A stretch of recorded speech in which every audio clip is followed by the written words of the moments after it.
Bienvenidos a la Casa de la Cultura y gracias a todos los asistentes por estar en la conferencia.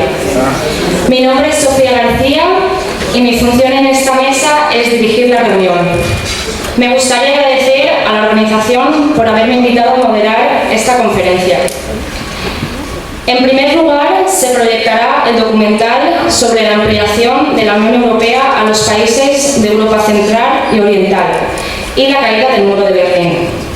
Una vez finalizada, dará comienzo la conferencia. Gracias.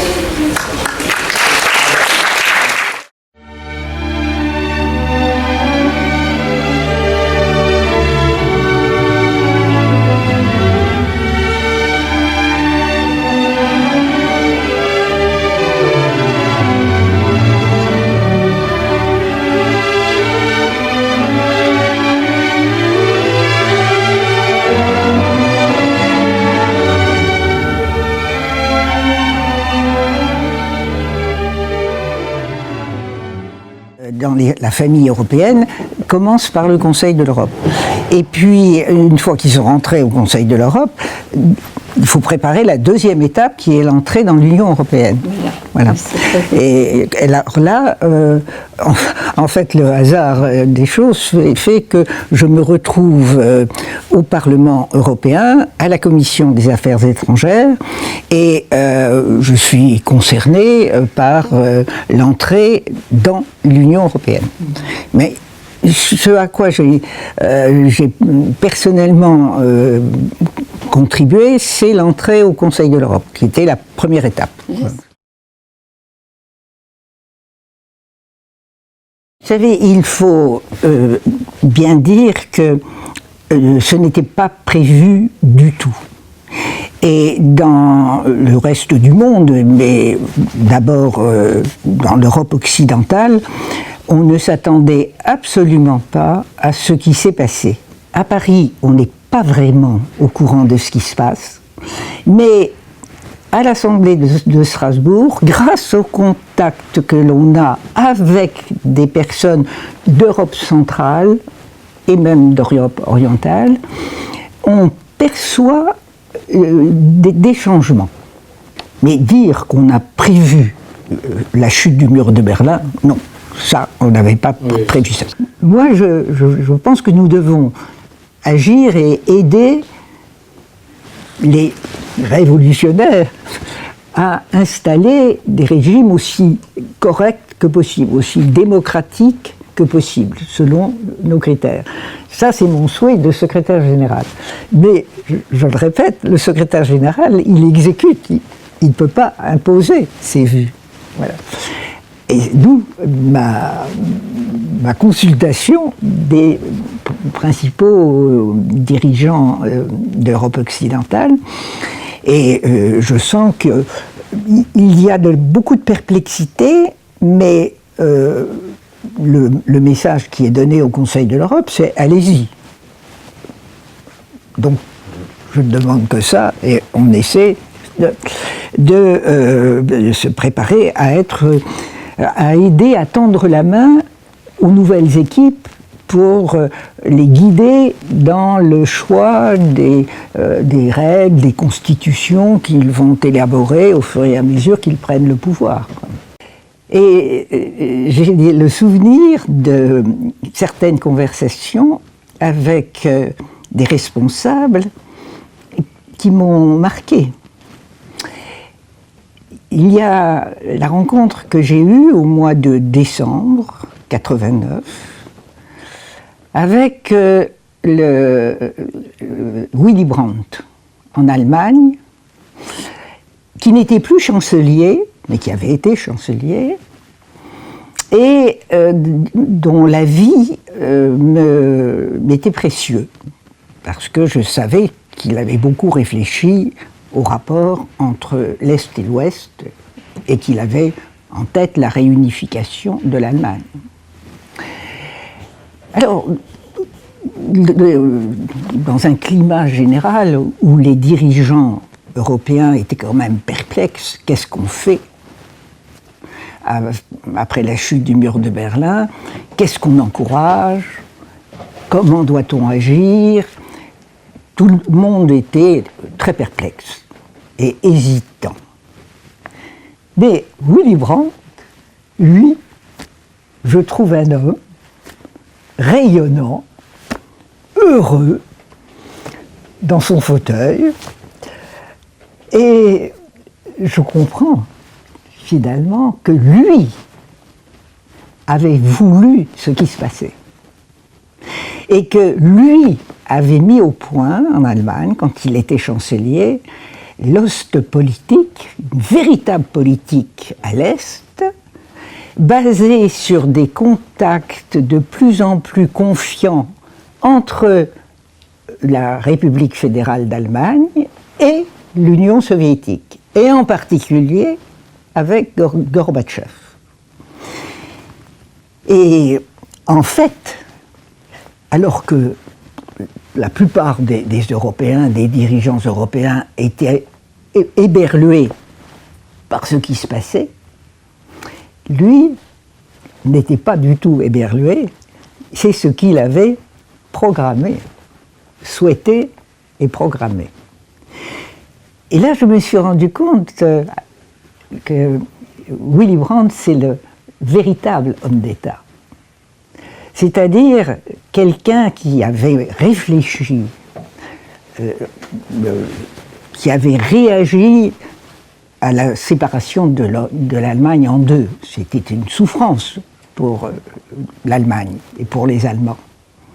Ça ne pouvait pas durer éternellement. Et Willy Brandt avait noué des contacts avec l'Est pour préparer ce qui serait son but, le but de sa vie, la réunification de l'Allemagne et la pacification des relations entre l'Est et l'Ouest. Alors, vous avez d'abord la Pologne. Bon. La Pologne, qui avait en réalité, depuis des années, déjà amorcé le changement. J'ai été frappée par son attachement à la Pologne et une idée qu'il m'a répétée plusieurs fois au cours de l'entretien. Ne vous inquiétez pas, j'ai, moi, le général Jaruzelski, l'amour de mon pays, je ne ferai rien qui puisse déstabiliser ce pays. Les Polonais choisiront leur destin et je ne ferai rien pour freiner.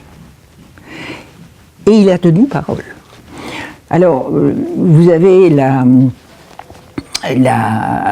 Tchécoslovaquie avec Václav Havel qui deviendra président de la République. Et bon, finalement, ça s'est passé, on a appelé la révolution de velours, parce qu'il n'y a pas eu de violence. Donc les choses se sont passées d'une façon très pacifique. Alors il y a un pays où ça s'est mal passé, c'est la Roumanie. La Roumanie était, à l'époque communiste, dirigée par un dictateur, il faut bien dire, qui s'appelait Ceausescu, et sa femme, parce que Madame Ceausescu jouait un rôle très important, c'était le couple infernal, et, mais il se comportait en dictateur, et depuis des années. Mais fin décembre 89, ils ont été assassinés, voilà, sans jugement.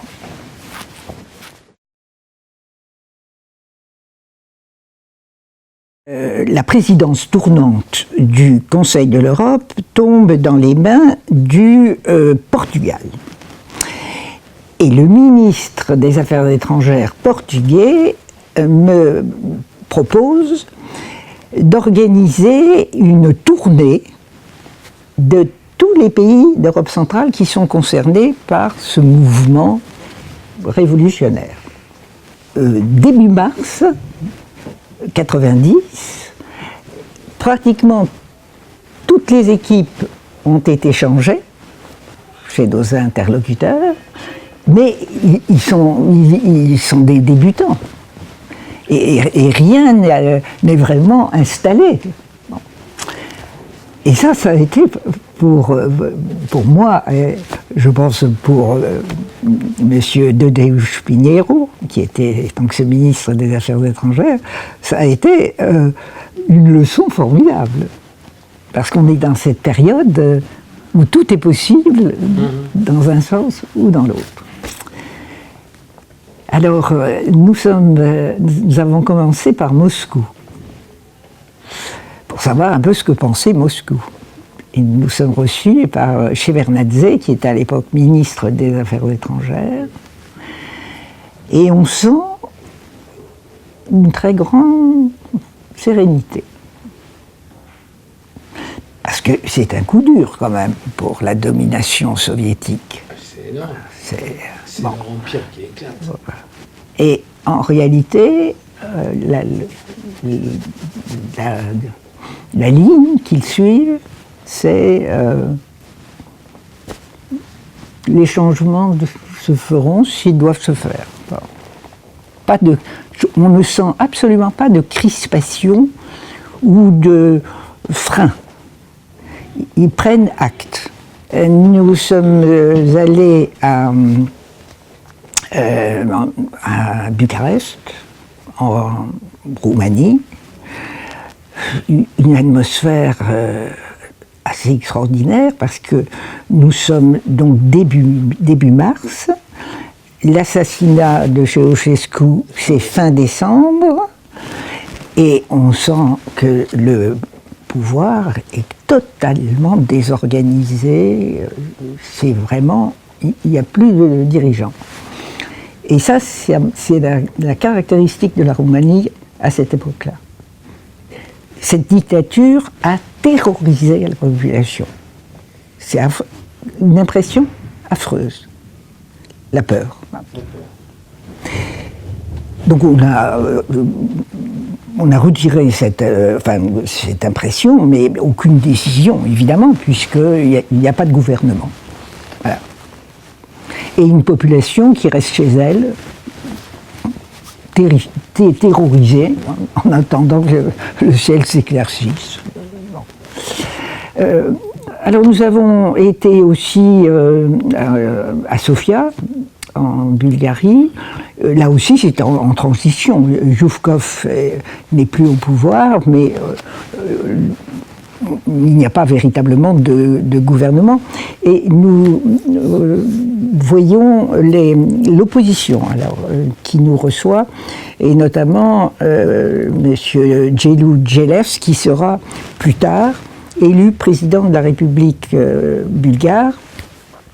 Et quand nous arrivons pour cette première contact, il est encore dans l'opposition et on est là dans l'expectative. Les choses ne sont pas claires. Nous allons aussi en Pologne et nous avons les premiers contacts avec le successeur de Jaruzelski, Mazowiecki. Les choses se passent finalement de façon assez sereine. Et nous allons en Tchécoslovaquie, où les équipes de Havel commencent à s'installer et à prendre les premières décisions, mais les choses sont calmes. Le pays où ça se passe le moins bien, c'est la Roumanie. Et puis, nous terminons notre tournée à Berlin, Berlin-Est. Et là aussi, j'ai des souvenirs assez très forts et assez originaux, si je puis dire. Berlin-Est est toujours la République, la RDA, la République dite démocratique. Et c'est le Premier ministre Hans Modrow qui nous reçoit. Il vient de revenir de Moscou, où il est allé chercher l'aide de Gorbatchev. Et ça a été niette. Et nous avons devant nous l'image du désespoir d'un homme politique. En clair, il a parlé pendant, je sais pas, 1 heure, un monologue, pour nous dire vous avez devant vous un Premier ministre qui a tout perdu. Et le désespoir d'un homme dont tout l'idéal, les idéaux s'effondraient. Ça symbolisait l'ampleur du changement qui se produisait et le drame que ça pouvait susciter chez certains et l'espérance de l'autre côté.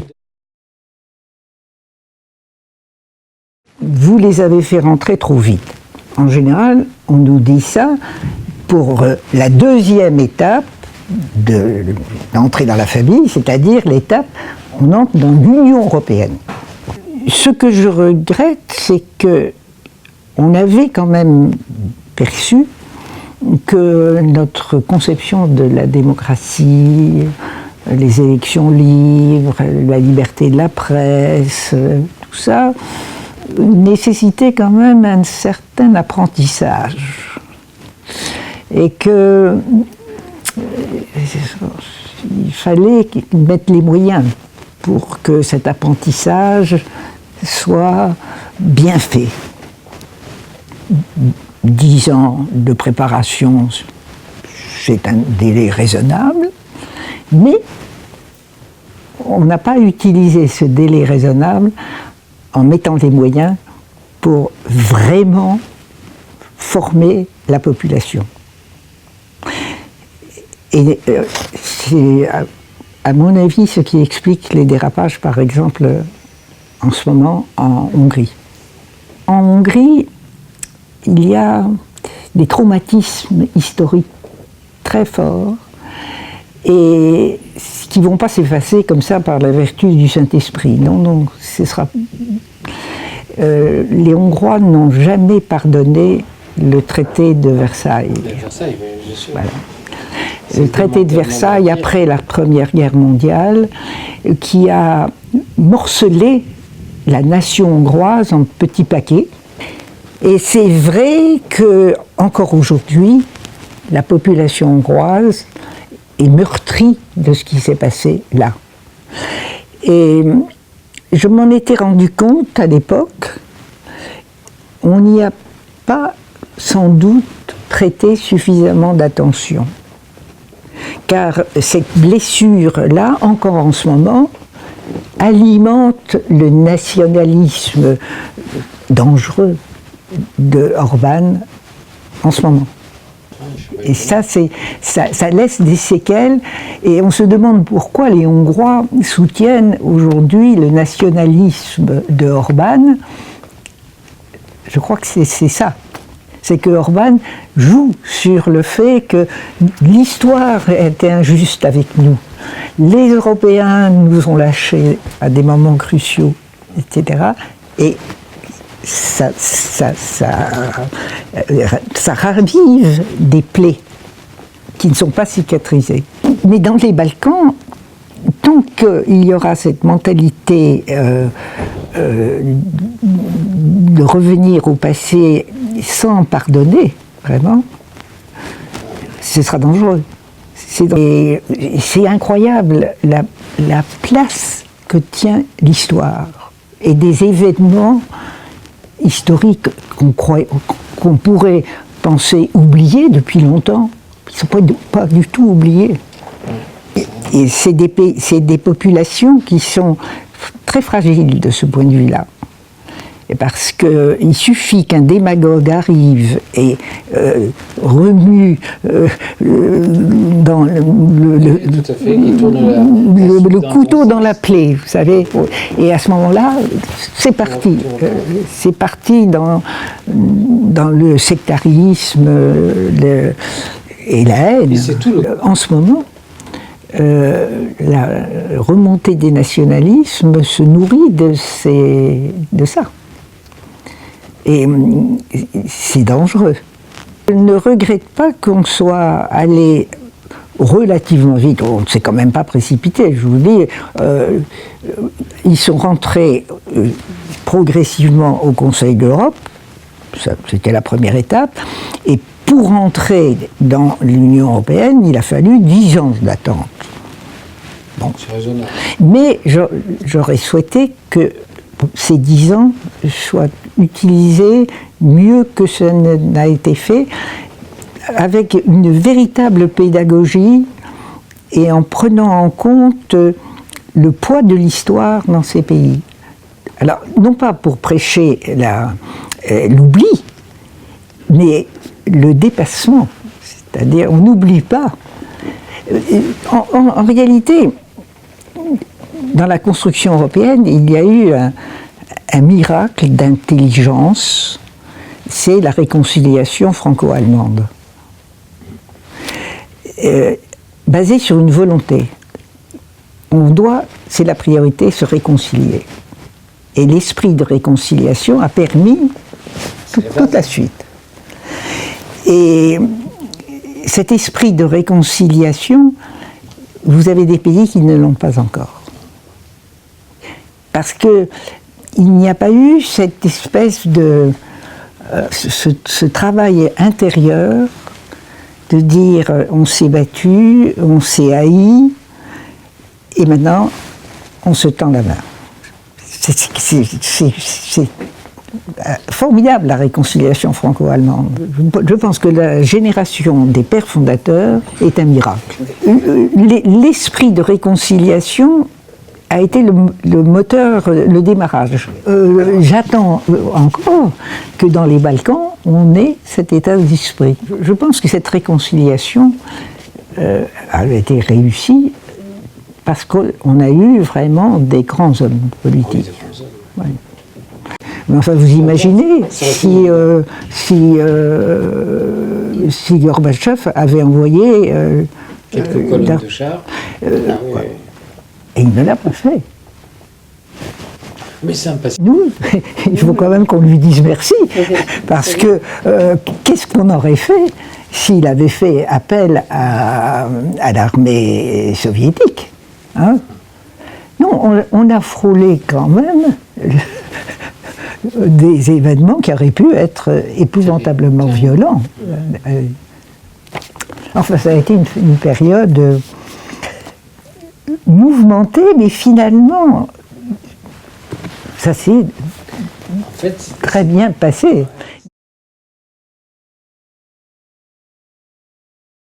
Il y avait une analyse objective sur l'échec économique, parce que quand même, dans tous ces pays, c'était la pénurie dans les magasins. Hein. C'était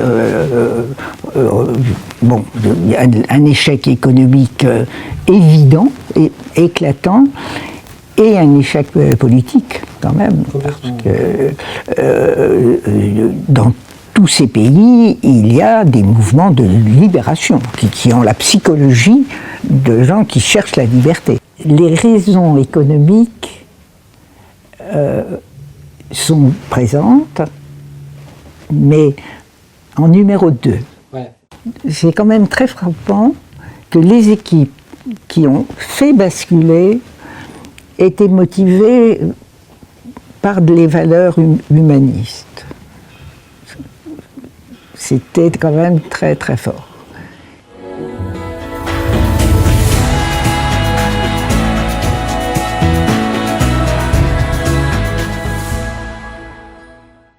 Les droits de l'homme sont les droits que vous avez du simple fait d'être humain.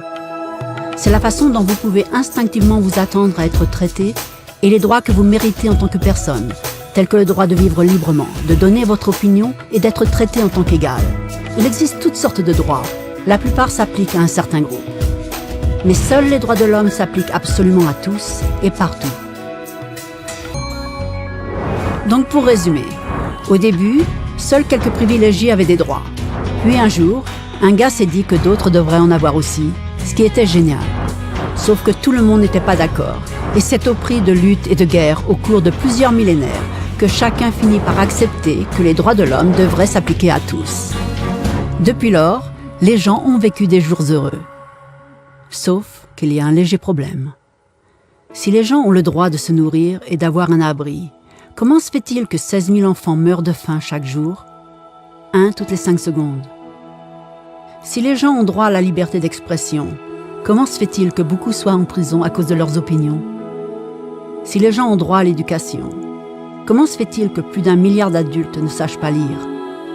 Si l'esclavage a été effectivement aboli, comment se fait-il qu'il existe encore 27 millions d'esclaves aujourd'hui? Plus du double qu'en 1800. Le fait est que la Déclaration universelle des droits de l'homme n'avait pas pouvoir de loi lorsqu'elle a été signée. C'était facultatif. Et en dépit de bon nombre de documents, de conventions, de traités et de lois, ce n'est guère plus que des mots sur une page. La question est de savoir qui va faire de ces mots une réalité.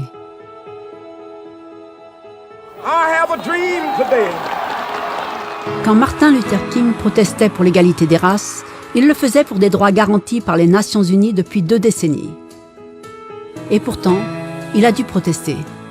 Quand Nelson Mandela défendait la justice sociale dans les années 90, son pays avait déjà accepté 40 ans plus tôt d'abolir la discrimination raciale.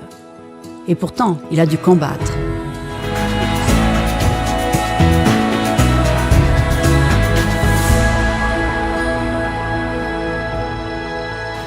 Ils sont les choix que vous faites chaque jour, en tant qu'être humain. Ils sont la part de responsabilité que nous partageons tous, se respecter mutuellement, s'entraider et protéger ceux qui sont dans le besoin. Comme Eleanor Roosevelt l'a dit, où est-ce que les droits universels de l'homme commencent? Dans des endroits tout près de chez vous. Si près et si petits qu'on ne peut même pas les voir sur une carte. Et pourtant, ces endroits représentent le monde d'un individu, le quartier dans lequel il vit, son école ou son université, l'usine, la ferme ou le bureau.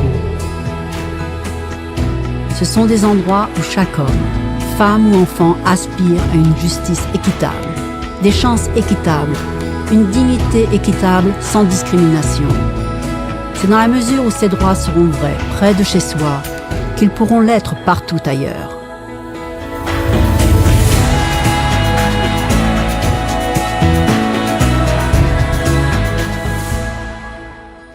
Contamos con la presencia de la señora Rosa Estaràs, diputada española al Parlamento Europeo desde 2009, política mallorquina del Partido Popular y fue vicepresidenta del Gobierno Balear durante 10 años y licenciada en Derecho por la Universidad de las Islas Baleares.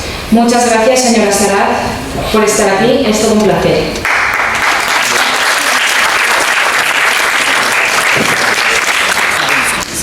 El señor Rafael, la persona encargada de la traducción al francés. Muchas gracias, señor.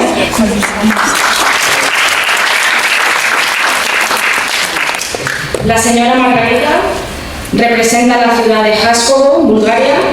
Es la persona encargada de la traducción al búlgaro. Muchas gracias, señora. Y la señora Genevieve,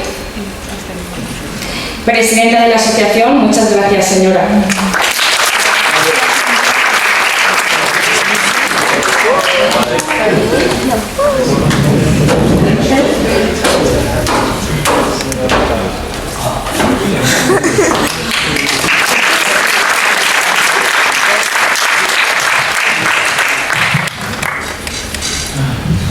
Bonjour à tous. Hola a todos.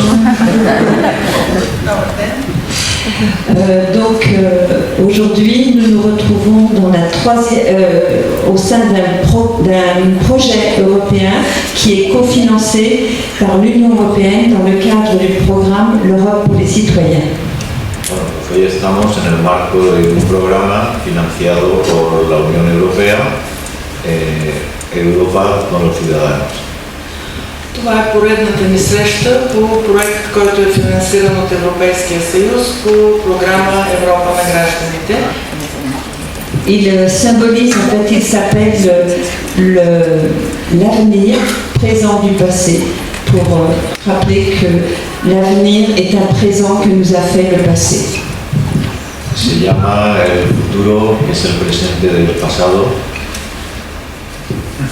Este proyecto consta de 3 encuentros y este es el tercero. В този Cada encuentro conmemora uno de los momentos importantes de la creación de la Unión Europea. Hoy hablamos de las revoluciones democráticas que han sucedido en la Europa central y occidental y hablaremos también de los derechos del hombre. La señora diputada procederá a su discurso. Sí, bueno, muchísimas gracias, buenos días.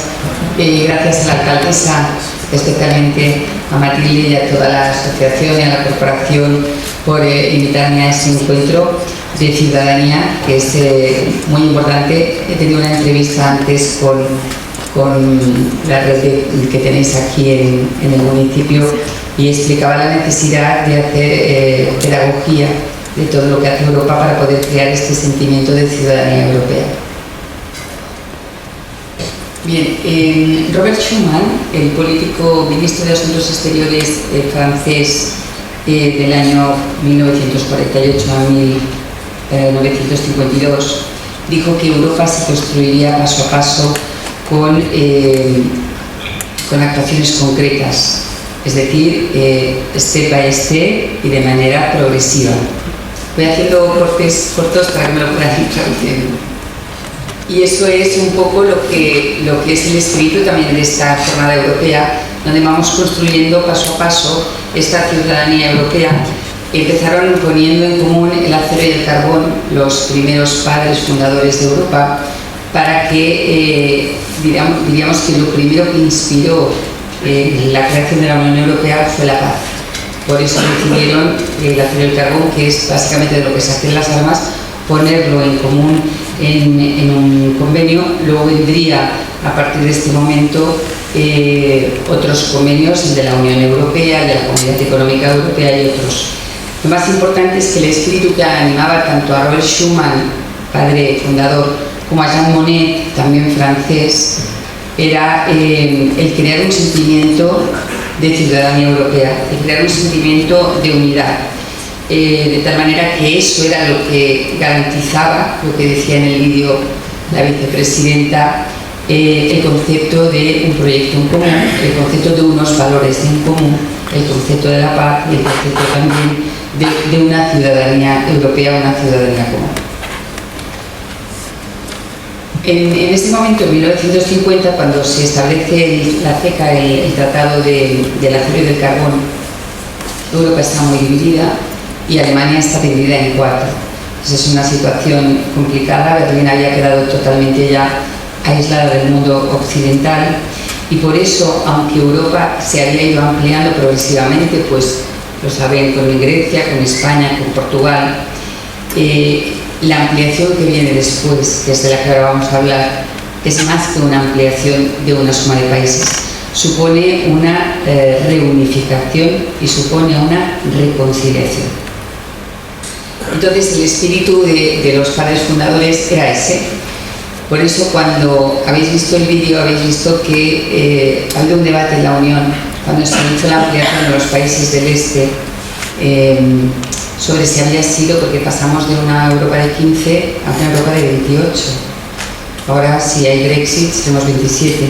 Entonces sería un paso de gigante. Había un debate si había sido precipitado o no.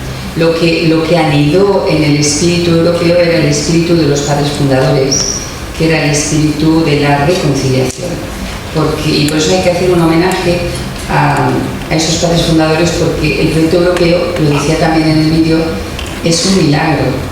Llevamos 3/4 de siglo sin matarnos. Es un proyecto de paz. Por esto la Unión, el Parlamento Europeo tuvo el Premio Nobel de la Paz en el año 2012. Y por eso el espíritu de reconciliación, el espíritu de reunificación es mucho más que una suma de estados. Entonces, en este orden de cosas, viene la caída del muro de Berlín, como sabéis, el 9 de noviembre de 1990. Pero el mismo año, en enero, el responsable, el presidente de la canciller alemán, había dicho, fijaos, que el muro duraría 100 años más. Y 9 meses después, el muro cae. Previamente, en junio de 1989, se habían producido las terceras elecciones al Parlamento Europeo y eran las primeras en las que participábamos España y Portugal junto con el resto de Estados miembros.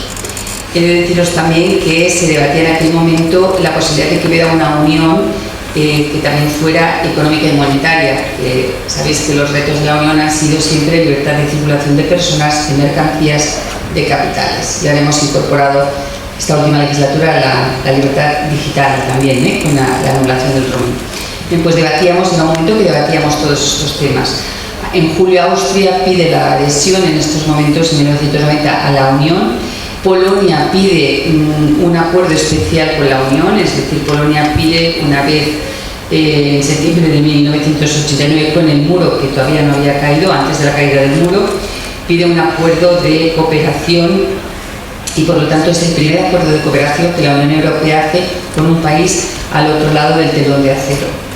Y finalmente cae el muro.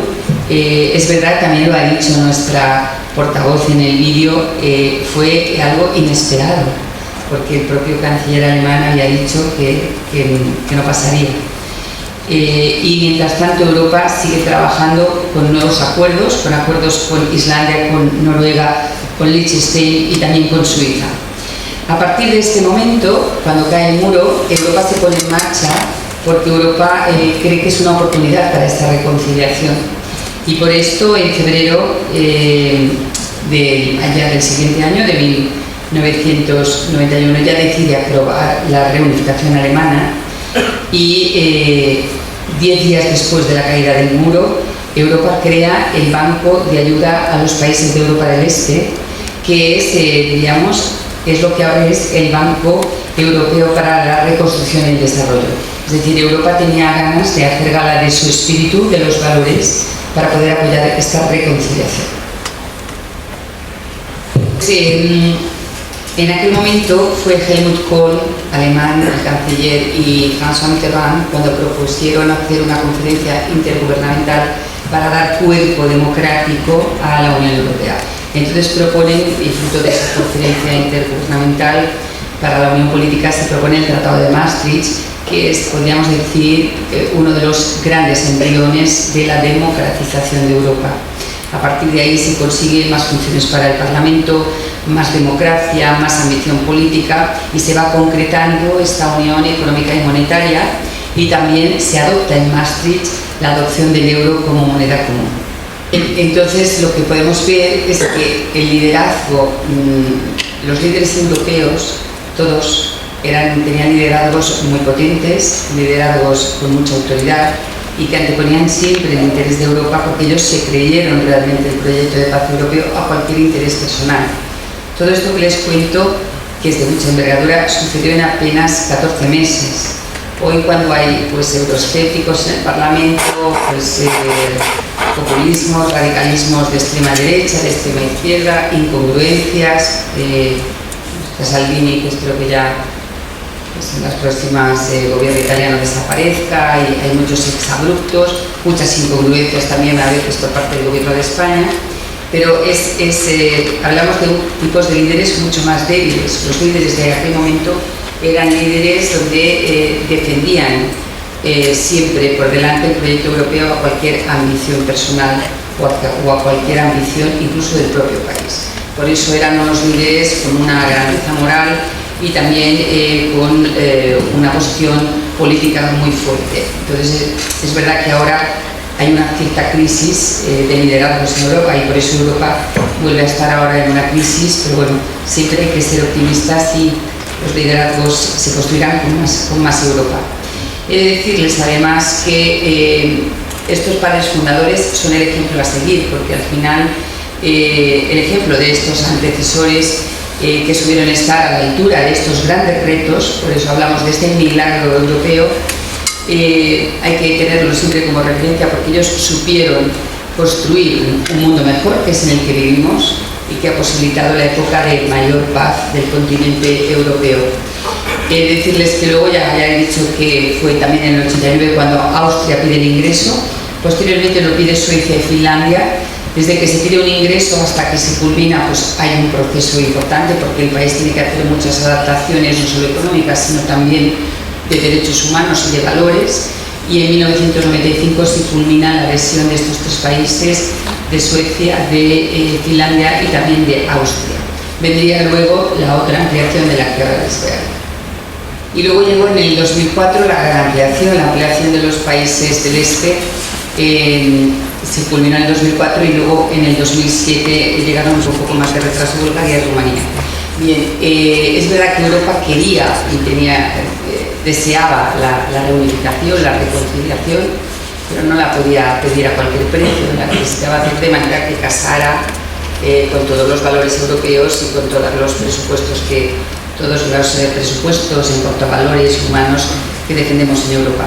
Pero realmente quien hizo aquí un gran esfuerzo fueron los países de la Europa del Este, pues fueron los checos, los polacos, los eslovacos, los eslovenos, los húngaros, porque ellos tuvieron que pasar en muy poco tiempo de una economía planificada, de una economía que lo controlaba todo, comunista, a una economía social de mercado. Tuvieron también que pasar de una sociedad se culminó en el 2004 y luego en el 2007 llegaron un poco más de retraso Bulgaria y Rumanía. Bien, es verdad que Europa quería y deseaba la reunificación, la reconciliación, pero no la podía pedir a cualquier precio, la necesitaba hacer de manera que casara con todos los valores europeos y con todos los presupuestos en cuanto a valores humanos que defendemos en Europa. Pero realmente quien hizo aquí un gran esfuerzo fueron los países de la Europa del Este, pues fueron los checos, los polacos, los eslovacos, los eslovenos, los húngaros, porque ellos tuvieron que pasar en muy poco tiempo de una economía planificada, de una economía que lo controlaba todo, comunista, a una economía social de mercado. Tuvieron también que pasar de una sociedad que había vivido bajo un espectro que no era democrático, que estaba deshumanizado, donde el Estado lo controlaba todo y ocupaba hasta el último rincón de las vidas de las personas, era un Estado que dirigía las vidas de estas personas, a unas sociedades democráticas, respetuosas con los derechos humanos, donde el Estado está al servicio de las personas y no al revés. Por lo tanto, hay que poner muy en valor, cuando estos países se adhieren en el 2004, el esfuerzo tan importante que tienen que hacer para poderse adaptar no solo económicamente a esa economía de mercado, sino también humanamente a los derechos humanos. Hemos visto el vídeo de derechos del hombre, ellos tuvieron que cambiar para que el hombre fuera el centro y no el poder político controlando al hombre. Por eso está bien que hagamos reflexiones como la que haréis esta tarde, porque realmente hay que hacer un homenaje a todos estos hombres y mujeres que consiguieron con su esfuerzo cambiar una sociedad, porque cuando se derribó el muro, es verdad que los hombres y mujeres que derribaron el muro hay que hacerles un homenaje, pero el muro más importante que se derribó no es el muro físico, es el muro ideológico, porque pasamos a hablar de derechos humanos, de derechos del hombre, de igualdad, de solidaridad, de tolerancia, de lo que inspiró en su día la creación de la Unión Europea. Bien, en principe, c'est en 2004 et 2007 que se passe l'élargissement de l'Union européenne. En realidad lo que hicieron estos países también lo tuvo que hacer España cuando entró en 1995, porque veníamos también de una situación complicada después de una dictadura muy larga y tuvimos que hacer una adaptación también de nuestro país económica y humanamente.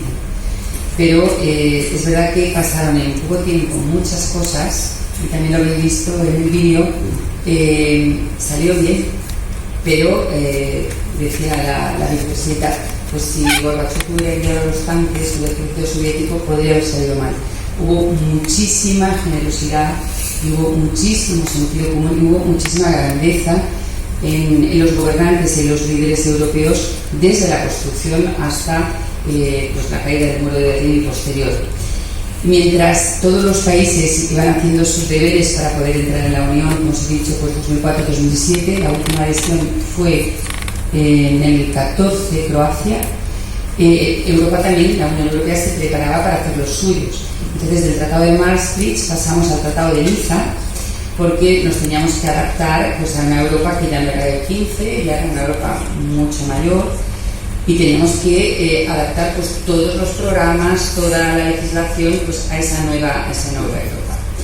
Y luego vino un momento que quisimos hacer una Constitución Europea, pero que nos salió bien básicamente porque Francia y Holanda en el voto dijeron que no la querían y tuvimos que volver hacia atrás. Pero dimos un paso adelante porque luego dimos un paso con el Tratado de Lisboa, que es un tratado que recoge básicamente lo más importante del texto constitucional, y este Tratado de Lisboa es el que hoy está en vigor. Da muchísimos poderes al Parlamento, de tal manera que también lo decía en la entrevista, el 80% de lo que nosotros vivimos lo ha regulado Europa, pero no lo sabemos. Pues desde el aire que respiramos, el euro que gastamos y lo que comemos, la ropa que nos ponemos, pues todo está regulado por la Unión Europea. Y entonces hoy tenemos una Europa de 28 países con muchos retos encima, luego si queréis hablamos de los retos, que habla en 24 lenguas mayoritarias, luego hay otras también como el valencia, el galés, el gallego, el vasco, y que quiere ser ejemplo y que lo más importante y lo que nos une a todos son estos valores europeos. Bon, alors, en principe, l'Espagne a dû aussi faire un effort parce qu'on venait d'une dictature, c'est l'adaptation à l'Union européenne. Bien, entonces la conclusión es que todos los padres fundadores de la Unión Europea consiguieron sacar a Europa de sus cenizas, enterrar los enfrentamientos, enterrar las heridas que había provocado las dos guerras mundiales y la división posterior entre los europeos, y levantar a Europa, como digo, de sus cenizas para hacer frente a los nacionalismos, para hacer frente a la guerra, y por lo tanto Europa y el proyecto europeo, que es el instrumento de paz, es el mejor instrumento que tenemos para poder tener derechos humanos. El continente del mundo donde más garantizados están los derechos humanos es Europa. No hay ningún sitio en el mundo donde el valor de los derechos humanos sea una prioridad como es en nuestro continente. El estado del bienestar europeo, con todas las dificultades, no tiene parangón en ningún otro continente, y eso es lo que nos une a todos los europeos, los valores europeos. Cuando abrimos nuestro tratado, el primer artículo en el Tratado de Constitución de la Unión Europea es que la Unión Europea se basa en la libertad, la solidaridad, la igualdad y el Estado de Derecho, que es el cumplimiento de la ley. Hoy Europa está sometida a muchas amenazas, tenemos retos sobre la mesa, pues, lógicamente siempre tenemos el económico, con una crisis de la que vamos saliendo, pero que ha tenido muchísimas dificultades y que ha provocado muchos desgarros humanos porque se han tenido que hacer muchos sacrificios. Tenemos un reto importante que es el terrorismo y la seguridad, los retos que tenemos. De hecho, Europa ha estado muy azotada por todos los grupos terroristas, pero estamos tomando decisiones en este tema. Tenemos el reto de la inmigración, que se tiene que resolver con corazón y con cabeza, no solamente con corazón, no solamente con cabeza. Las fronteras, como decía Ursula von der Leyen, la que va a sustituir a Juncker como presidenta de la Comisión, dijo en su discurso el mes de julio, las fronteras tienen que ser también humanas. Entonces, cuando hay emergencias, vidas humanitarias, lo dicen todos los tratados internacionales, hay que estar allí, pero luego todo tiene que hablar con la ley y se tiene que establecer un marco legal adecuado y ordenado para que la inmigración no sea aprovechada por las mafias y también pueda haber conciliación entre todas las sociedades, porque una inmigración desordenada, además del aprovechamiento de las mafias, pues lo que trae son brotes absolutamente xenófobos. Por tanto, tiene que hacerse con poco civismo y con mucha cabeza y corazón, y siempre de manera coherente. El gobierno de España para mí ha sido poco coherente, o sea, en el tema del Open Arms, si queréis hablamos de este tema, pero bueno, también he de decir que Europa está un poco dividida en el tema de la inmigración. Y bueno, vamos a ver si cogemos ahora la senda del sentido común y vamos unidos todos de la mano, y pues es otro de los retos también que si queréis luego hablamos tenemos. que otro de los retos que tenemos es el populismo y los radicalismos. Es decir, han aflorado partidos de extrema derecha y extrema izquierda. Ellos piensan poco en la persona, y lo que pasa es que el discurso es bonito aparentemente, porque en realidad han venido a servirse a ellos mismos. Normalmente el populismo dice lo que quieres escuchar, dan soluciones muy sencillas a problemas muy complicados. Por ejemplo, dicen cosas como, pues vamos a sacar no sé cuántos inmigrantes, pues luz para todos y calefacción. Entonces sabemos que eso no va a ser así. Bien, los populismos ya no son la primera vez que amenazan al continente, han amenazado otras veces. Es verdad que en las últimas elecciones europeas los partidos democráticos han sido muy mayoritarios frente a los partidos de extrema derecha, extrema izquierda y populistas. Yo creo que eso es una buena noticia, porque más Europa con partidos democráticos es lo que nos da garantía de proteger los derechos del hombre. Y decirles que otra amenaza también son los nacionalismos.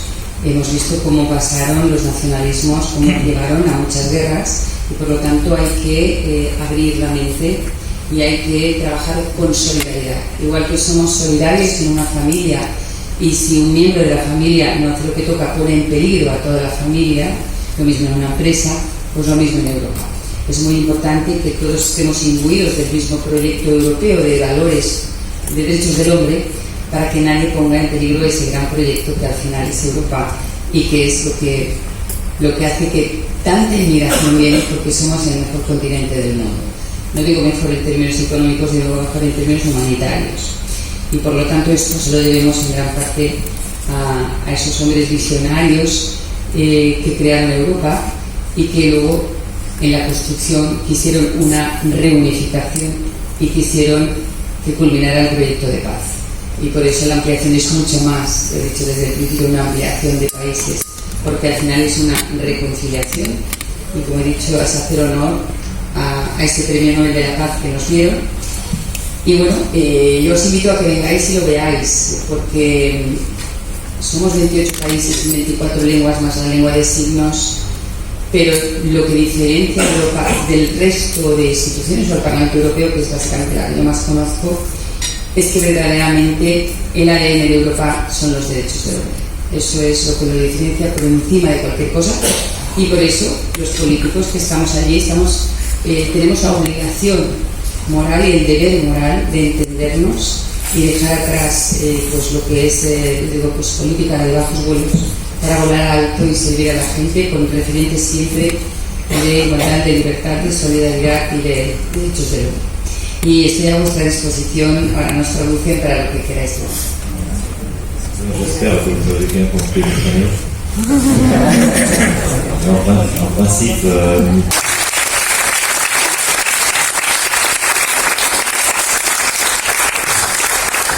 Muchas gracias a los tres. Finalizado el discurso, se procede a abrir el debate. Quien quiera participar, que se levante la mano y se le pasará el micrófono.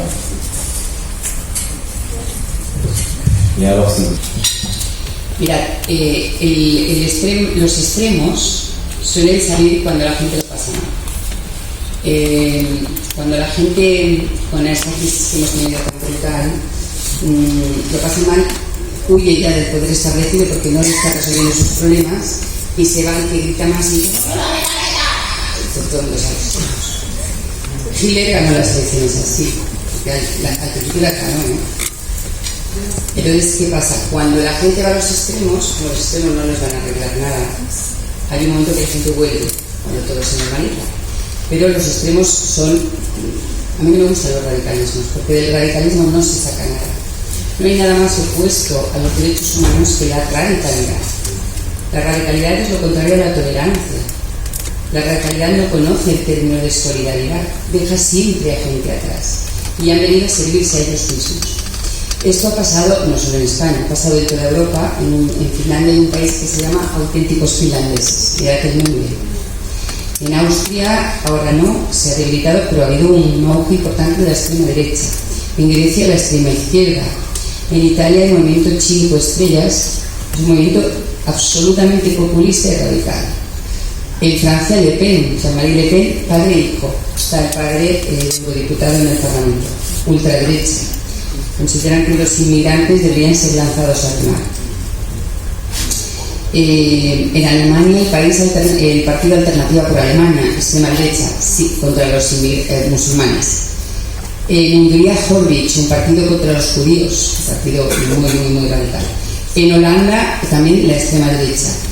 En España, lo conocéis, un extremo en un lado y un extremo en el otro. Mi opinión es que son los valores, ¿sí? A la gente hay que educarla en valores. Nosotros, es más fácil provocar el egoísmo. Lo mío, cuando eres pequeño tienes un sentido de lo tuyo, pero hay que enseñar a compartir. Pero los países también. Si los países, lo ha dicho también en el vídeo, Orbán, en Hungría, está jugando mucho al egoísmo nacional. Esto es muy fácil de trabajar. Supongo que aquí os pasa como en mi pueblo, si tú empiezas a decir, los de guerra son mejores que los de Chátiva, esto te lo compra todo el mundo, porque fomentas el egoísmo. Esto es muy fácil de trabajar. Esto es exacerbar un sentimiento que es la prehistoria, que hay que trabajar para fabricar el otro. Hay que trabajar el de la solidaridad, el de compartir, porque es lo único que nos puede traer felicidad y hacernos mejores. Este es Merkel, yo creo que es, para mí la canciller es el ejemplo de lo que es una líder a la altura de los fundadores, porque ella hizo una apuesta cuando mataban a la gente en Siria, porque había una guerra y salían pues a millones. Ella pidió por favor a la Unión que los acogiéramos, porque cuando te matan por raza o por religión, porque eres un refugiado, hay un tratado que es el de Ginebra, que es el que marca cómo va a ser la protección para un refugiado. Entonces ella dice, hay que cumplir la ley se tiene que cumplir, y los tenemos que repartir para que todo. Es decir, tuvo mucho sentido común. Sabía que eso era respetar los valores europeos, pero sabía que podría perder las elecciones, porque automáticamente le salieron ultraderecha, ultraizquierda, diciendo los inmigrantes no, y estos alimentaron un sentimiento muy fácil de alimentar. Pero pasará a la historia como una de las grandes de la historia. Pasará como una persona como los padres fundadores que antepuso los valores, el proyecto europeo, la solidaridad, la igualdad, a cualquier egoísmo, ¿no? Hace poco ella vino al Parlamento y dijo, por favor, a los gobernantes, trabajar la solidaridad, porque sin solidaridad no existe Europa.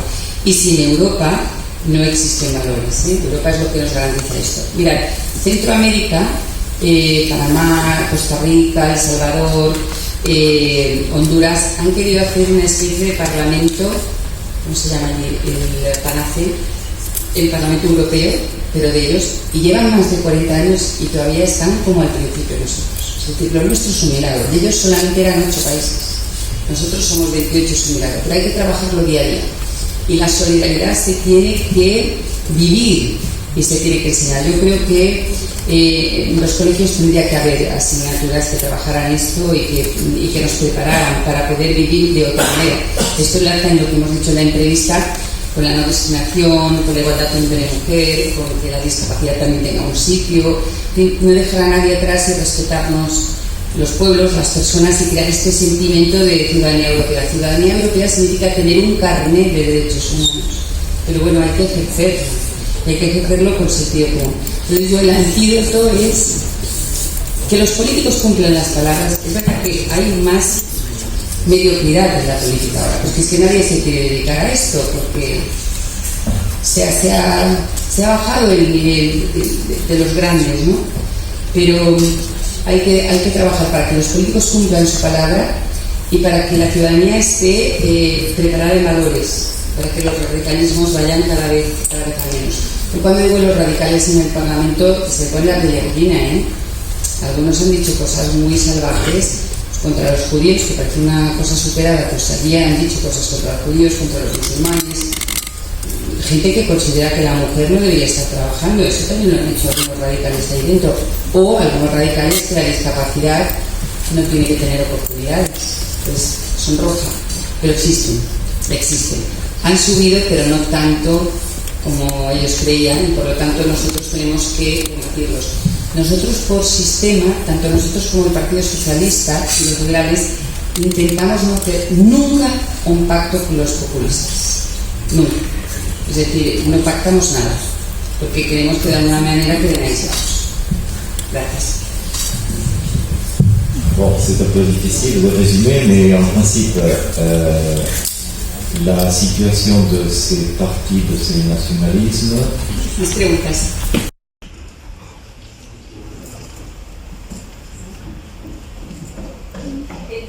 El hecho de que los países europeos no se hayan puesto de acuerdo a la hora de elaborar una constitución, ¿eso significaría que se es decir, no se va a retomar esta idea?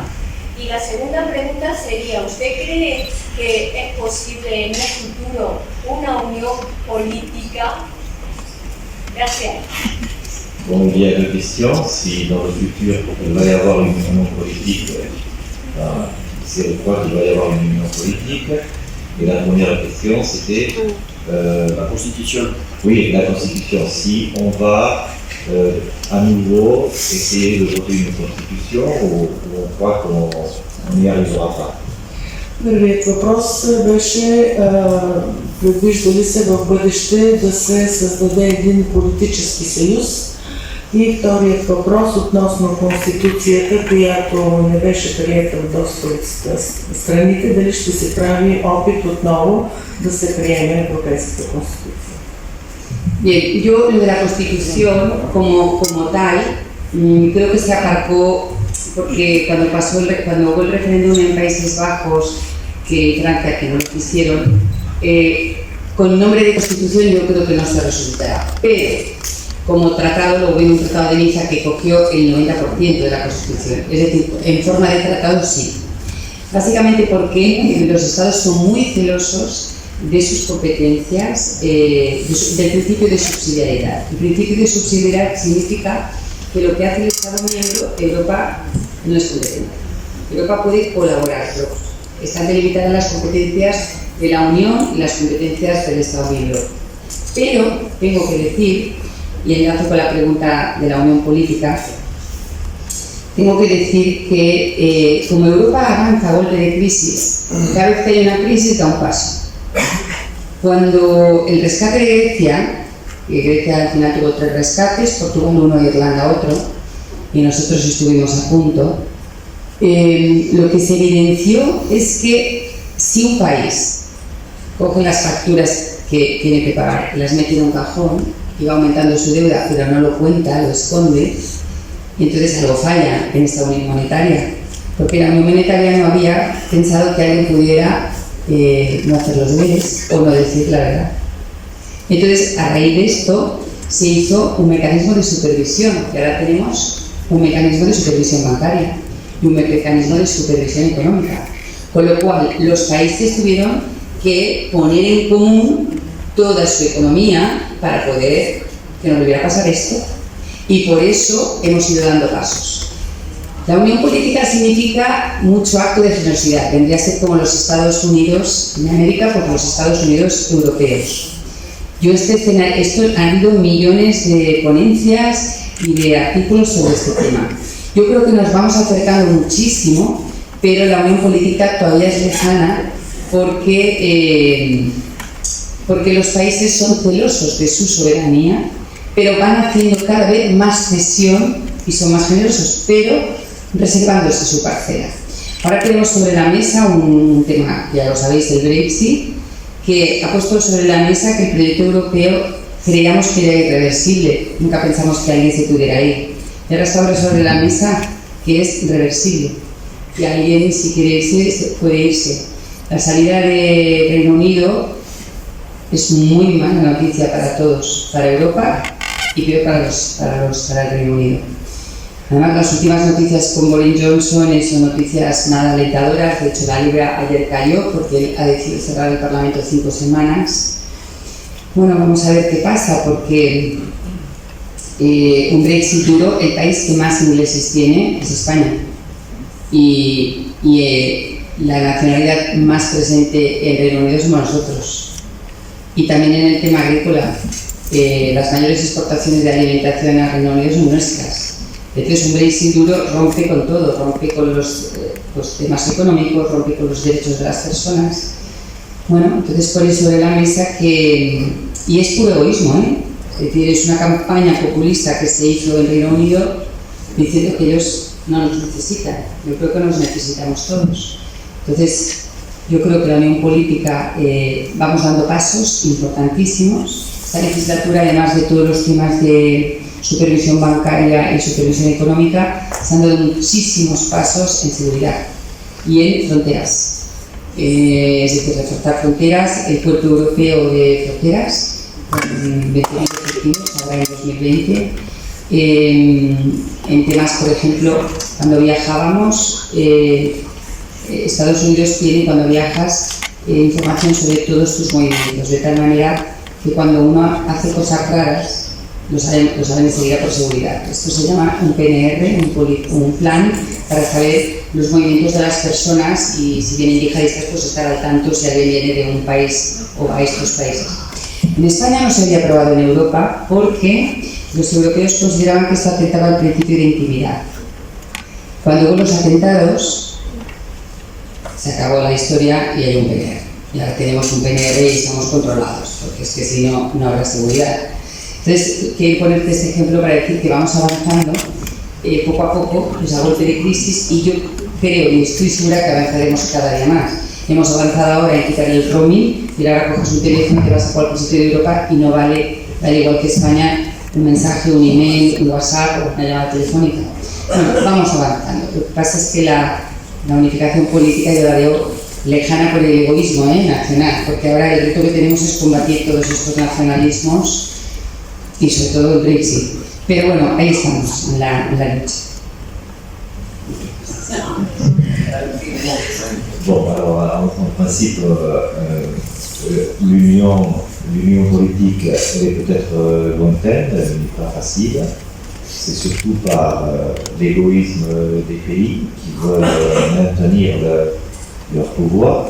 Mais par contre, en ce qui concerne la Constitution européenne, avec le traité de Nice, on pourrait dire que 90% des choses qui étaient dans la Constitution ont été reprises dans ce traité. Donc, on peut dire qu'on avance.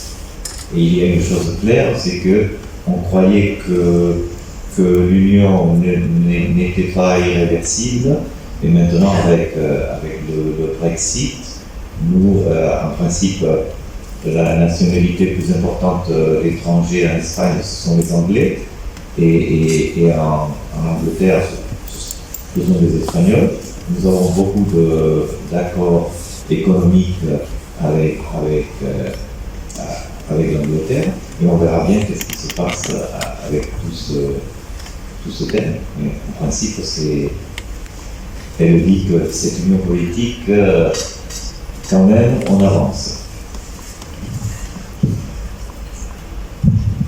Всъщност бих могла да кажа, че такъв политически съюз може би е трудно да се създаде, като се има предвид, че всяка държава държи да запази своята независимост, не навсякъде управляват хора с едни и същи възгледи, затова може би трудно може да се създаде политически съюз. Що се отнася до Конституцията, европейската, след договора от Ница, можем да кажем, че около 90% от това, което тя предвижда, вече се реализира, така че няма особено големи противоречия.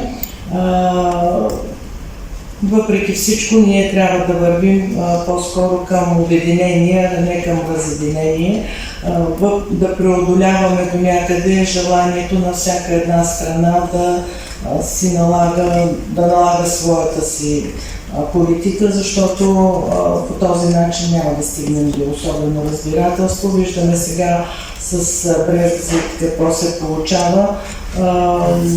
Той поставя доста проблеми. Можем да дадем за пример, че в най-много чужденци, живеещи в Испания, са англичани. Съответно и в Великобритания живеят много испанци и това ще създаде проблем за тези хора. Също така и може би в областта на икономиката ще имаме доста проблеми за решаване и конфликти. Antes de empezar la otra pregunta, quiero contaros una cosa. En Europa avanza y va, como os he dicho, paso a paso, pero se han hecho avances. Porque, por ejemplo, yo me acuerdo cuando los fondos de cohesión, los fondos FEDER o el EFSE, que son los fondos para que no haya regiones muy desarrolladas y otras no desarrolladas. España ha utilizado mucho estos fondos. De hecho, ha recibido más fondos de lo que ha puesto. Todavía somos beneficiarios medios. Y ahora los países del este pues están utilizando mucho estos fondos para poder caminar como las otras regiones. Cuando se empezaron a dar estos fondos, se daban un poco, sí con control, pero sin importar mucho si el proyecto daba resultados o no. Ahora no. Ahora estos fondos solo se pueden dar a proyectos que sean innovadores, que generen empleo, que generen educación o que sean sociales. Es decir, ya se ha acotado, ahora no puedes decir quiero hacer una carretera con este fondo.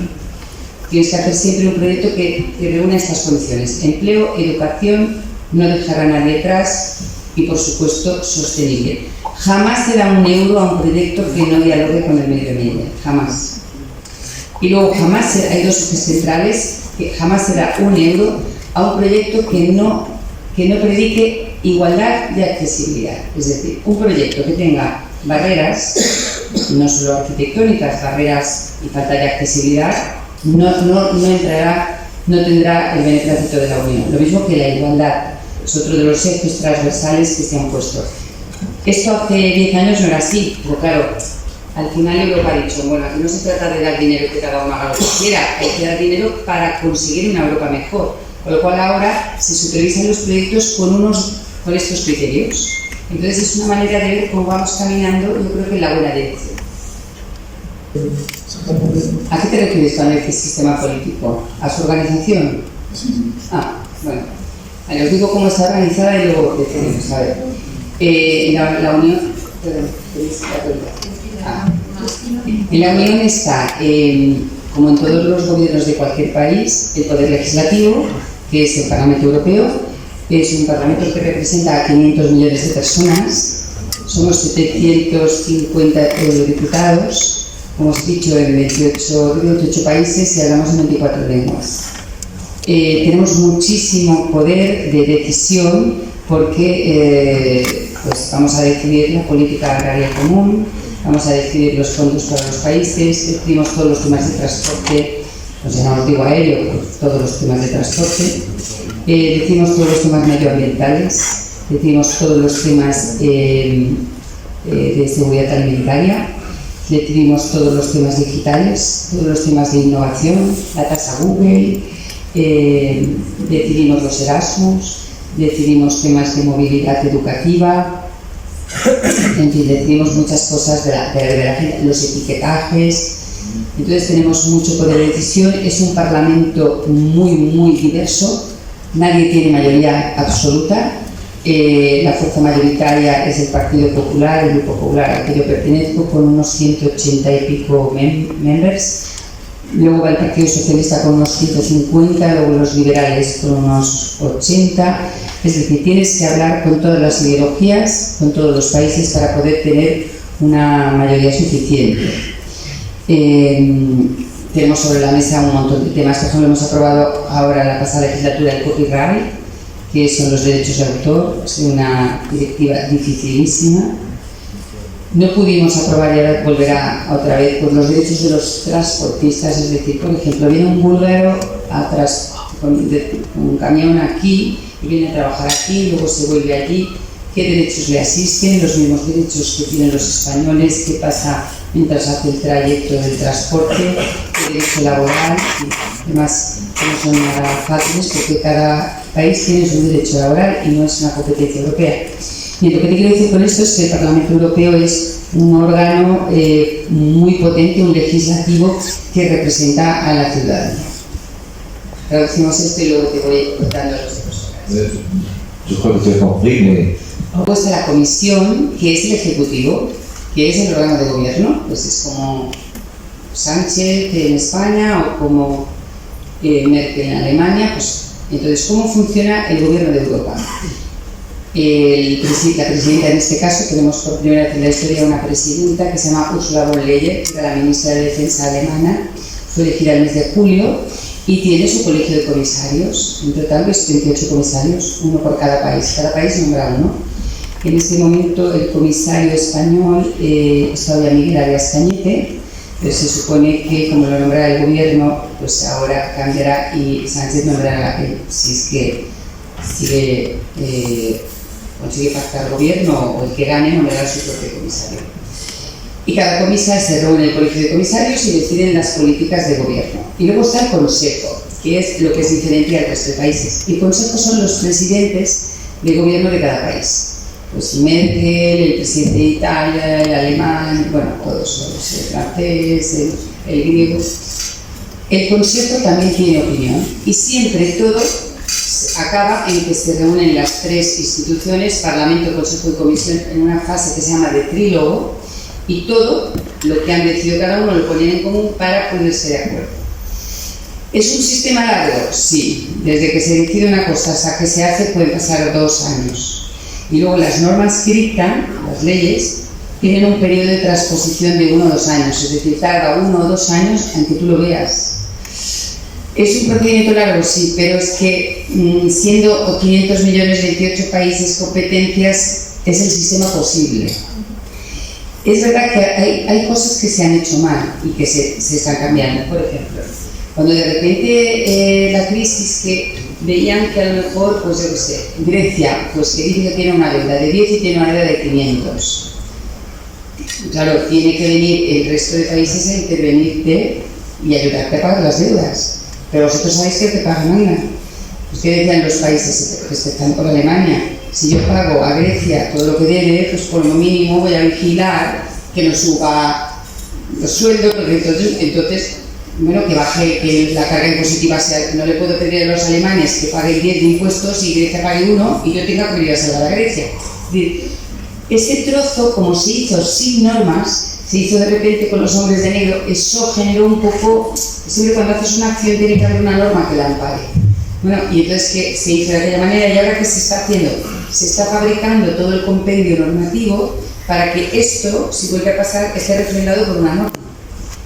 Entonces, tiene razón en que todo es mejorable y Europa, como te he dicho, crece a golpe de crisis. La inmigración, pues de repente se levantó los países que se llaman de Visegrado, República Checa, Hungría, nosotros no queremos inmigrantes, no queremos refugiados.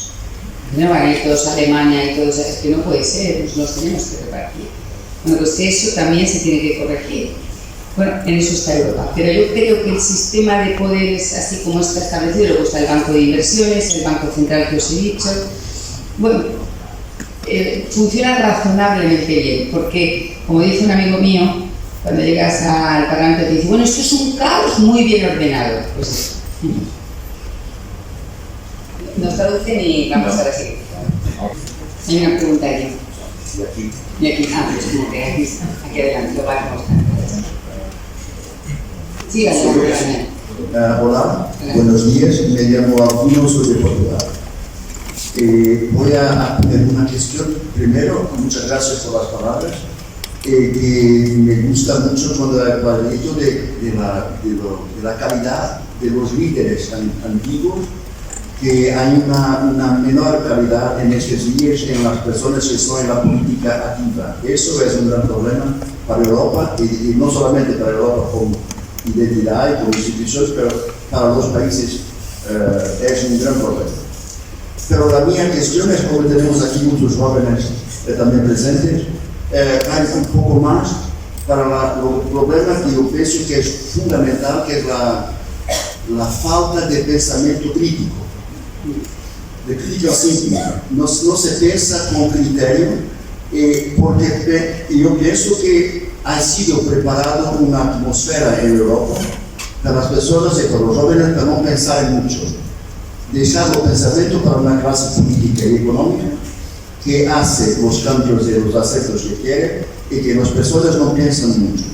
Los jóvenes y la población en Europa votan menos cada vez que hay votaciones, hay menos veces a votar. Entonces, quiere decir que dejamos de pensar y delegamos a los otros la capacidad de intervención. Y eso es muy malo, porque en 96, en el Tratado de Barcelona para la creación de la Unión Euromediterránea, se hablaba de que la ignorancia genera el prejuicio y la xenofobia. Y la única forma de combatirlo es movilidad y educación.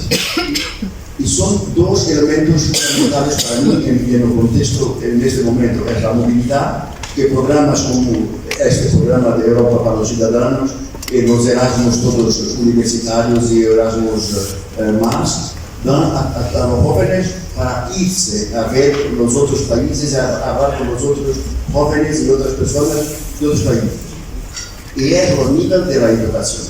Pienso que la educación necesita una gran reflexión en Europa, porque se escribe peor todos los días, se piensa peor todos los días y que no hay un conocimiento de la política y de la forma de intervenir en Europa o en nuestros países. Pero muchas gracias por vuestras palabras. Estoy totalmente de acuerdo. Hay una desafección entre el ciudadano y el político. Hay una división. Yo creo que hace mucho tiempo que no había estado tan lejos del político del ciudadano. ¿Esto cómo se arregla? Se arregla educando, claro. Y se arregla también educando y ejemplarizando. Es decir, el político, lo he dicho, tiene que ser muy humilde, tiene que estar muy cerca de la gente, tiene que escuchar. Es que ahora se escucha poco. El pensamiento, los partidos políticos a veces me han ayudado a esto, porque hablo por ejemplo de mi partido, pero yo creo que todos son iguales. A nosotros, por ejemplo, nos dan unos guiones de lo que tenemos que decir y todos tenemos que decir lo mismo. Y si tú no piensas lo mismo, no encajas. Y entonces sería bueno, es verdad que yo siempre quiero saber la posición de mi partido en un tema, pero a lo mejor no estoy muy de acuerdo en alguna posición, porque no puede ser. Y la tengo que poder decir. Los partidos, eso con dificultad. Con lo cual alimenta mucho que todos pensemos que seamos poco frescos, porque todos acabamos diciendo la misma frase de la misma manera, con el mismo tono. Y por esto cuando de repente se ficha alguien, la política local es todo lo contrario, porque la política local no te da guión. La política local tú hablas con el ciudadano, el del vado, el del colegio, el que la señora le ve por la ventana, que le ve, entonces vas resolviendo problemas. Pero en la política real, todo bien, hay unos guiones. Entonces no ayuda el espíritu crítico, que es muy importante para que la gente se forme, porque la ignorancia es lo peor. Porque al ignorante, el populista lo compra. Pero al formado no, el formado tiene espíritu crítico. Entonces yo creo que los partidos tienen que también hacer sus reflexiones dejando siempre con cintura. Por ejemplo, en Bruselas es diferente al Congreso de los Diputados. O está en el Congreso de los Diputados o está en el Gobierno de Baleares. En el Gobierno de Baleares todos teníamos que ir en línea. En el Congreso también. Pero en el Parlamento yo me puedo desmarcar de mi grupo, explico por qué. Normalmente son temas que no son de columna vertebral, porque la columna vertebral la compartes con tu partido. Y no pasa nada. Esto te obliga a estar mucho pendiente de los temas porque tienes que estudiarlos para marcar tu posición. Es un poco como hacen los parlamentarios americanos. Cada uno tiene su posición. Pero yo creo que los partidos tienen que hacer una reflexión y luego tenemos también una crisis. Que ahora la gente no quiere hacer política. Cuando tú vas a un pueblo y pides, a ver, voluntarios para venir de concejal. En los años 90 había muchos de buenos registradores de propiedad para ir de diputados, de ministros. Ahora el problema es que la gente dice, no, esto no, porque esto me genera muchos problemas a mi familia, necesito mucha dedicación, estás muy señalado, a veces te juegas la vida, porque firmas, de repente denuncias, y tú dices, ¿qué es esto? Entonces es verdad que hay una crisis de vocación política, pero también os digo que sin política es imposible dirigir un país. los políticos, igual que el delegado de clases, el que se pone al frente a cambio de nada para servir a la gente. Entonces tenemos que confiar en los políticos y los políticos tenemos que hacer un esfuerzo en hacerlo bien para que la gente confíe en nosotros, porque si la gente nos da confianza no la tenemos que defraudar, ¿no? Pero bueno, estoy totalmente de acuerdo que es educar y movilidad.